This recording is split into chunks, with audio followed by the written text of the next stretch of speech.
Bismillahirrahmanirrahim.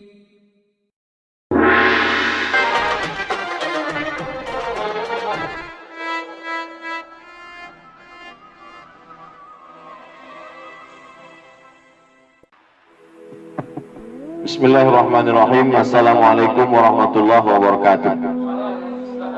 Alhamdulillah wassalatu wassalamu ala Rasulillah wa ala alihi wa sahbihi wa man da'a bi da'watihi wa istanna bi sunnatihi ila yaumi liqa'i rabbih.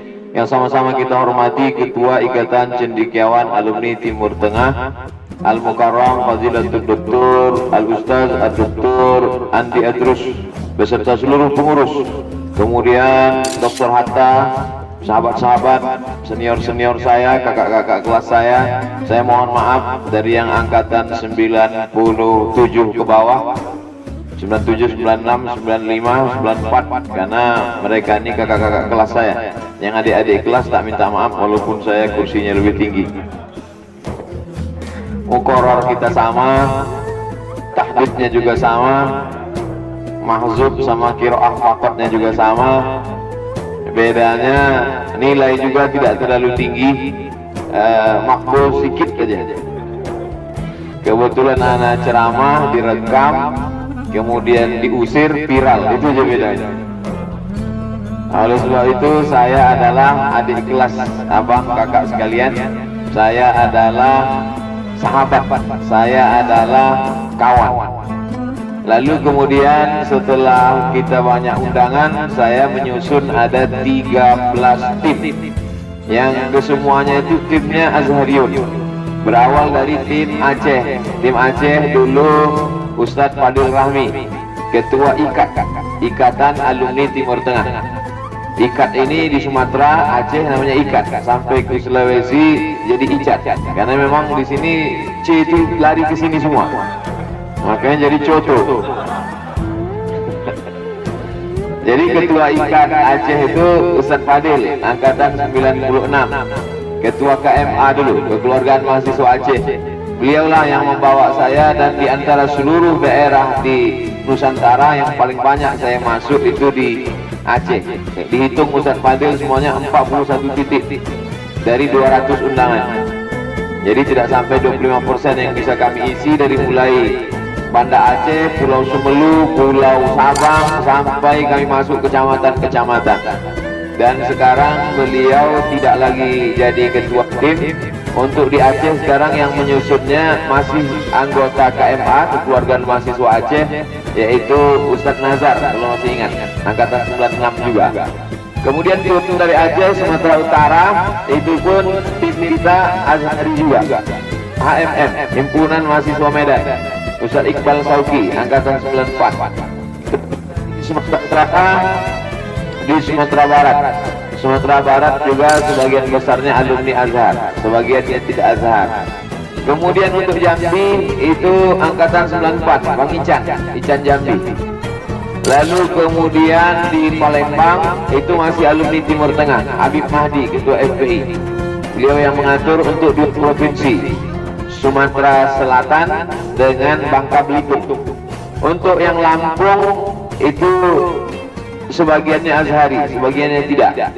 Untuk Jakarta itu dari Al-Azhar Sufabudi, tidak Azhari, tapi tetap juga di sebagian timnya Azhari. Aceh, Sumatera Utara, Riau, Kepulauan Riau, Bangka Belitung dengan Sumatera Selatan, kemudian Lampung, DKI Jakarta, Jawa Barat. Kemudian untuk Kalimantan itu angkatan 96, Ustadz Hatta. Yang dulu mereka ini Kalimantan itu KMKM, kumpul makan KMKM, Ustadz Hatta 96. Jadi untuk satu pulau Kalimantan Ustadz Hatta dengan Azhariyun juga, kelompok Azhar. Kemudian untuk Sulawesi yang ke-10 Ikat, Ustadz Hasbi and the gang.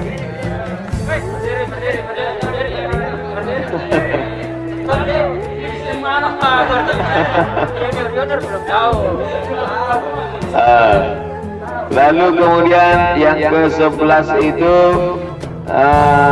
Kalimantan, Sulawesi, Jawa, Malaysia jamaah kita sebagai, karena kita dengan jamaah alumni Azhar mereka ikut supportnya, karena setiap ke daerah dari ujung Kelantan sampai yang berbatasan dengan Thailand Selatan, Patani, sampailah yang ke Kuching, Sarawak, itu sebagian besar Azhar, tapi yang mengkoordinirnya. Lalu kemudian Brunei Darussalam, itu pun jamaah kita juga, tapi sebagiannya tetap juga alumni Azhar yang ada di Kementerian Agama Islam. Jadi semuanya di total ada 13. Saya tidak mau masuk ke daerah itu karena kita tahu kalau kita masuk ke satu daerah itu banyak sekali jebakan-jebakan Batman, apalagi dekat-dekat pilkada. Kita tidak tahu, kita tiba-tiba sudah berada di posisi sulit. Oleh sebab itu saya lebih percaya kepada Azhariun, karena Azhariun ini beda dengan alumni yang lain. Mohon maaf walaupun kita Timur Tengah, tapi Azhar ini luar biasa, karena Azhar itu belajarnya tidak terlalu lama, toburnya lebih lama.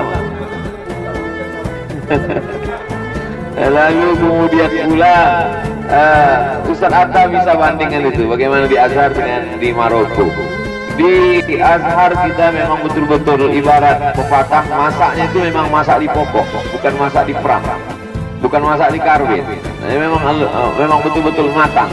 Jadi kalau Ketua Ijat tadi cerita tentang kesulitan uang, itu beliau hanya sebetulnya basa-basi saja. Kita di Azhar memang selalu kesulitan uang, dan hidup kita, kami khususnya yang angkatan 98 sampai 2002 itu memang lebih banyak musyahadah.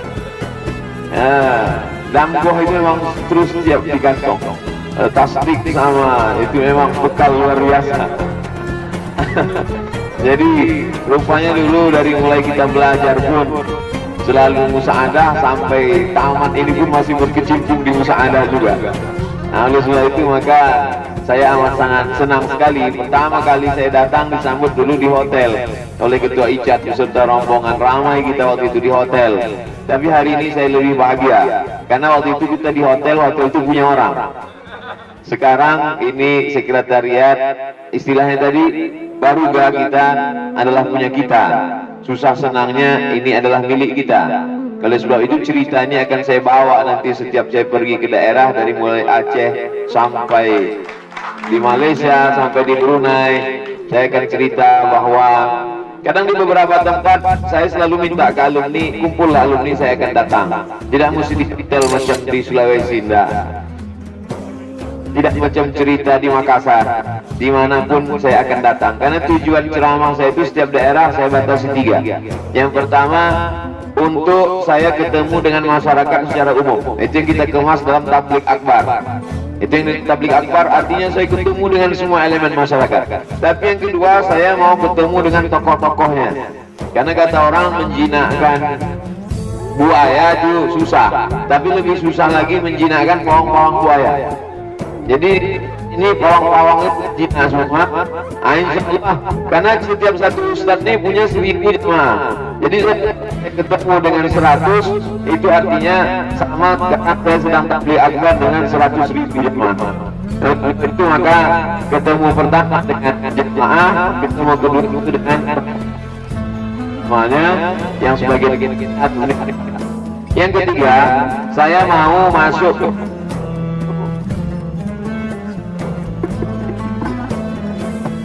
Yang ketiga, saya mau masuk ke daerah itu, ini masalah ekonominya.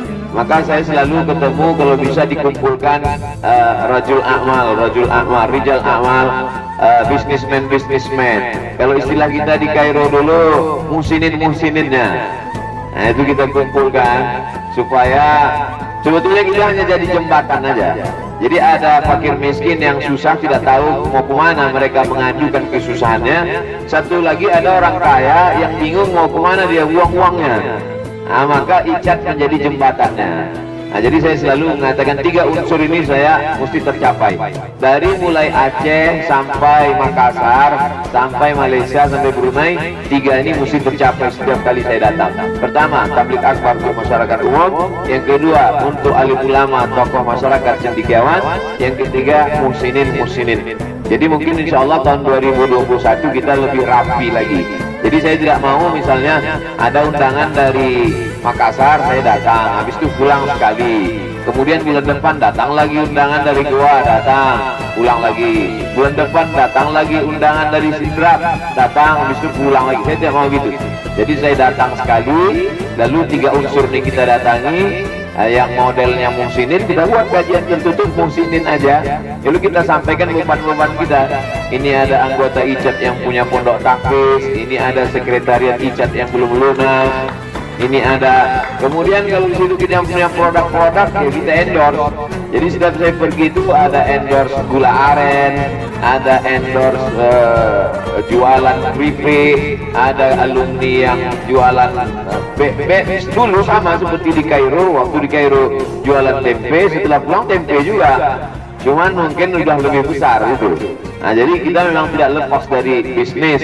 Karena dulu pun waktu di Mesir kita pergi umroh, kita bawa souvenir, ada yang bawa papirus, yang minyak-minyak itu tak usah lagi kita sebut. Jadi dulu waktu sampai di Mispalah saya di kamar. Saya dengar di sebelah itu suara orang memukul tembok ini kuat sekali dengan martil. Jadi saya bilang, apalah orang Saudi ini? Ini sudah jamaah haji mau datang, dia masih betuli dinding juga lagi. Jadi rupanya kami tengok di kamar sebelah, rupanya bukan tukang, anak Kairo mukul Hajar Jahanam. Ini dibawanya dari Husain sebesar ini sampai di Kairo di plastik kecil-kecil.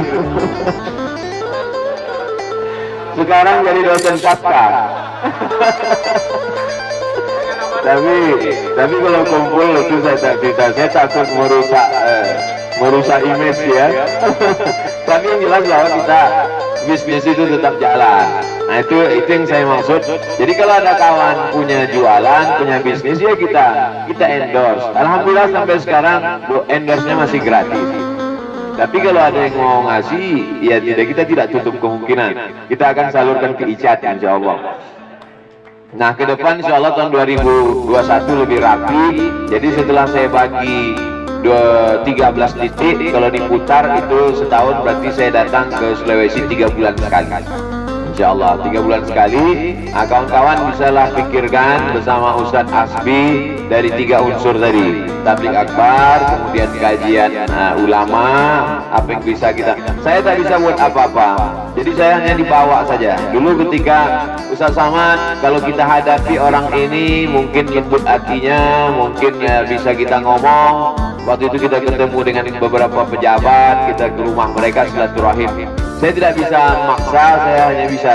Jadi kalau mungkin ke depan ada muhsinin yang kenal Ustadz Samad, ini ada muhsinin. Kalau kita datang foto-foto sama dia mungkin cair. Yang kalau kira-kira kedatangan saya bisa mencairkan, kita datangi. Tapi kalau dengan datangnya saya malah jadi makin beku, jangan. Nah jadi saya kira ke depan hubungan kita ya tetap seperti ini. Ke daerah manapun saya datang, apa yang saya lakukan di Makassar, apa yang saya lakukan dengan sahabat-sahabat KKS, dengan IKAT, dengan ICAT, itu juga yang kita lakukan di tempat yang lain. Mudah-mudahan silaturahim kita menjadi silaturahim yang penuh berkah insyaallah. Adapun dengan Himami himpunan alumni mahasiswa Maroko. Nah, itu kami dengan Ustadz Hatta, dengan Dr. Hatta, itu pusatnya di Jakarta. Ustadz Ilyas Marwal, Dr. Ilyas Marwal, mereka juga punya program-program. Tapi sampai sekarang saya belum ketemu lagi dengan Himami, baru kirim-kirim video ucapan selamat. Program mereka ingin beli buat rumah asrama Indonesia di Rabat, sudah buat programnya. Artinya kita teruslah buat program-program ini. Sahabat-sahabat, kawan-kawan dulu sudah banyak mendahului kita. Kalau dihitung aja kami yang ditonton, Budiman Teresa dari Jakarta kena gula meninggal dunia. Kemudian dari Medan anak Tonto Ustadz Iwan Pasaribu melahirkan, anaknya lahir beli payung selimut, anaknya pulang ditabrak truk meninggal.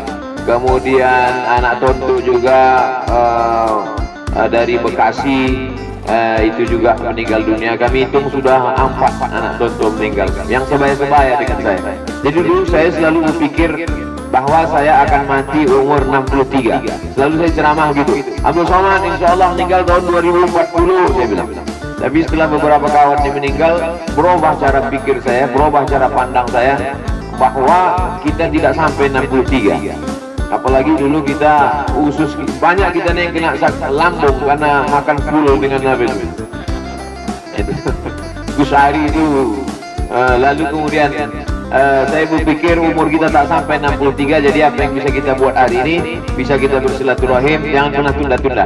Makanya saya insya Allah setiap datang, mungkin ke depan silaturahimnya ke pondok pesantren kawan-kawan, atau kita menghadap musinin, kita menghadap pejabat-pejabat yang bisa mensupport dakwah. Tapi tetap kita akan bertemu di 2021. Saya kira sebagai pengantar dialog kita, itulah yang dapat saya ceritakan, yang dapat saya sampaikan. Mohon maaf banyak tutur kata saya tidak berkenan di hati, menyinggung perasaan. Saya mohon maaf kepada abang-abang, kakak-kakak, sahabat-sahabat saya. Terima kasih. Wassalamualaikum warahmatullahi wabarakatuh.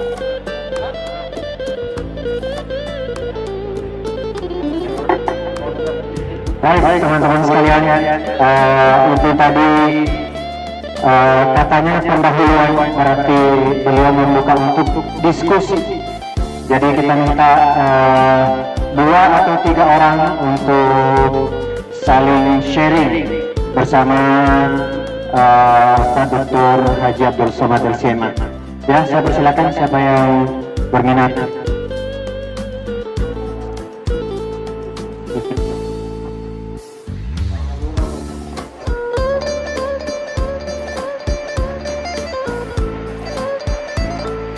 Baik kawan-kawan sekalian, ada yang ingin disampaikan atau ada yang ingin di-sharing?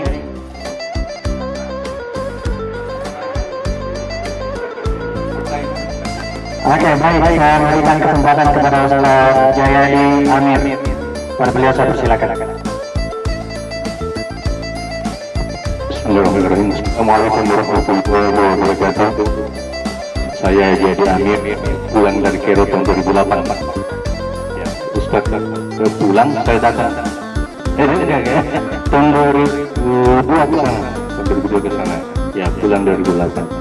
Saya ingin tanyakan, Ustaz, apa tipsnya ketika misalnya banyak tempat ramah, Ustaz berhenti, betapa lepas Ustaznya tetap menggelegar gitu.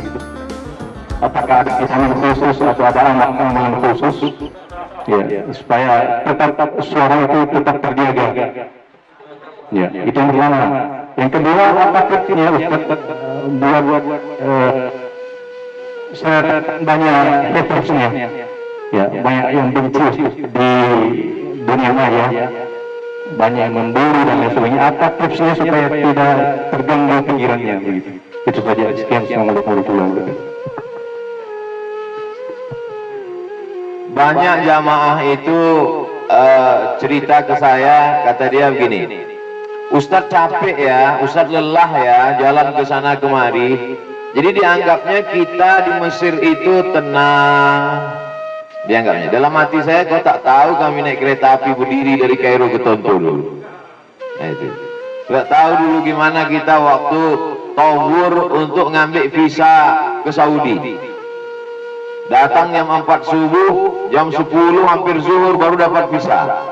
Dia tidak tahu bagaimana kita ngantri panjang, sudah mau dapat ke depan, tiba-tiba masuk waktu zuhur. Sorry, bukulah.